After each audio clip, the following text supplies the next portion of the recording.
Hello and welcome guys to Black Square Garage. Today we'll be working on this BMW 1 Series. The car has a battery charging fault, so I will be removing the alternator.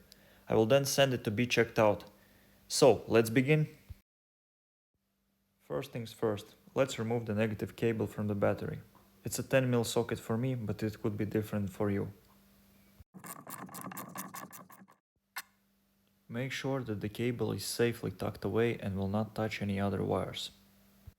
Once you are in the engine bay, start by removing the engine cover. It's a simple job, just pull it up and it should pop right out. Carefully slide the cover out. Here you can see the alternator. On the N47 engine, it is really easy to get to it, you don't have to remove any parts around it too. We will start by removing the air tunnel, leading from the grille. This will give us enough space to remove the serpentine belt. To remove this piece of the air tunnel, you just have to remove the two screws. They are both T20s.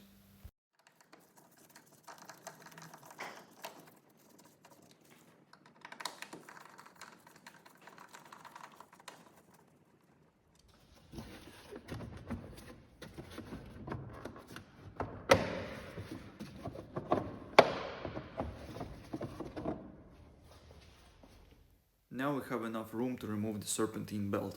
I would advise you to make a drawing how the belt goes around all the pulleys and rollers. That way it will be easier to install it back once you are done with the alternator.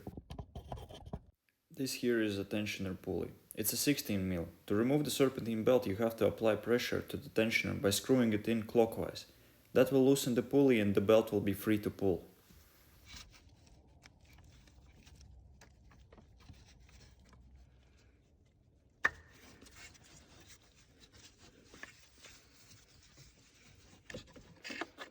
Now we have the belt removed, which means we can finally start removing the alternator. Start off by removing all the wires going to the alternator. First is just a connection which pops off, put it somewhere that it doesn't get in your way. Next, grab a 13mm socket and remove the nut holding the two wires together. As before, tuck them somewhere safe to avoid damage. Next, start by removing the two bolts holding the alternator in place. They are both 16mm. The bottom one could give you a little bit of trouble as you need a short extension. A long one won't do as there is limited space. In some situations, getting the alternator can be tricky. You need to wiggle it back and forth and eventually you will get it out.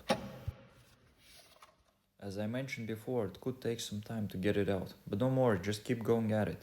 After removing the alternator, I will take it to be inspected by a professional and see if it can be refurbished. Good news, the alternator is back and has been successfully repaired. The brushes and the copper rings were screwed, so they were changed. Let's see if it works now. So we can start installing the alternator. To put it back easier, you can take some oil and rub it on the bracket where the alternator sits. Once it is in place, put in the top bolt and start finding the right spot for the bottom hole to be aligned. After that, it is straightforward, just screw in the bolts and that's done. After installing the alternator, don't forget about the wires. Put the two wires back and fasten them with a nut. And don't forget the connection, it just pops right in.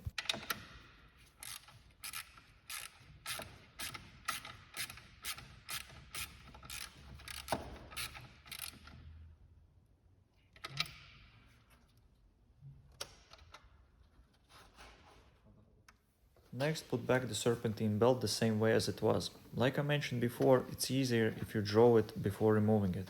I couldn't get a clear filming angle when putting it back, but don't worry, if you go by the drawing it is super easy. At the end, don't forget to use a tensioner pulley, that's the only way you can put it back. After installing the belt, put back the negative battery cable and tighten the nut on it. When the car isn't running, I am getting 11.7.8 volts. If the alternator is working, the volts will go up once you start the car.